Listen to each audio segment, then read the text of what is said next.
দাড়ি টুপি লম্বা পাঞ্জাবি পাগড়ি পরিহিত ম্যাক্সিমাম এরা হলো মানে ম্যাক্সিমামই হলো বেয়াদব।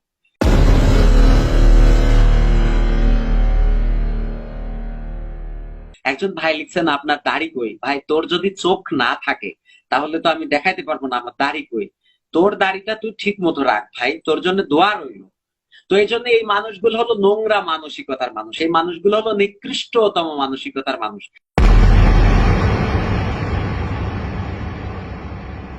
তো এই জন্য বিশেষ করে হুজুর যারা আছে, দাড়ি টুপি লম্বা পাঞ্জাবি পাগড়ি পরিহিত ম্যাক্সিমাম এরা হলো মানে ম্যাক্সিমামই হলো বেয়াদব। এবং বিশ্বাস করেন আর না করেন, এরা হলো মানে এত বড় বেয়াদব যে সব কিছুতে ভুল খুঁজে বের করে। মানে এত ভালো ভালো না, মানে সব করার পরে বলবে যে এত ভালো ভালো না। মানে এদের জন্য মনে হয় যে ওদের জন্য ভালো কাজ করতে হবে। এরা আল্লাহর জন্য কোনো কাজ করে না, যা করে লোক দেখানো।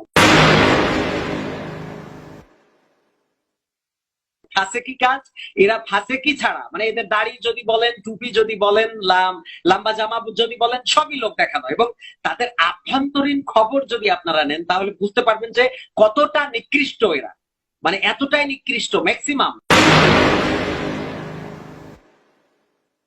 এরা আল্লাহকে কখনো, আল্লাহর ভালোটাকে কখনো স্বীকার করে না, ভালো কাজটাকে মানে এরা চোখে দেখতেই পায় না। এরা সবসময় খুঁজে বের করে কোন ভুলটা আছে, এবং ওই ভালো জিনিসটার মধ্যে মানে এরা যদি পারতো তাহলে আল্লাহ বলছেন যে আমি এই পৃথিবীকে এত সুন্দর করে সৃষ্টি করেছি যে কোথাও কোনো ভুল ধরার মানে সুযোগ আমি রাখি নাই। এ হুজুররা কিন্তু ঠিকই এর মধ্যে ভুল ধরে দিত আল্লাহ যদি এদের সামনাসামনি আসতো। এদের এত পরিমাণ মানে নিকৃষ্ট মন মানসিকতা, সব সময় চিন্তা করে যে কি করে ভুল ধরবে, কি করে ভালোরে ভুল বানাবে। ম্যাক্সিমাম হুজুরদের নেগেটিভ কমেন্ট আমাদের পেজে দেখবেন যে ম্যাক্সিমাম হুজুরদের দাড়ি আছে, টুপি আছে, পাঞ্জাবি আছে, পাগড়ি আছে, এদের নেগেটিভ কমেন্ট কেন? এদের আপনাদের কেন এত এত নিকৃষ্ট মন মানসিকতা কেন? এবং সেখানে অসংখ্য পজিটিভ কমেন্ট হলো তাদের, যারা ভালো মানসিকতার মানুষ। 50,000 60,000 1 লক্ষ টাকা না হইলে মাহফিলে ডেট পাওয়া যায় না।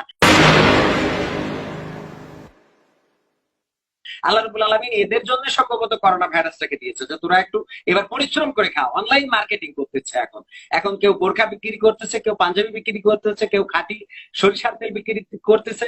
এখন ব্যবসায় আসো কেন?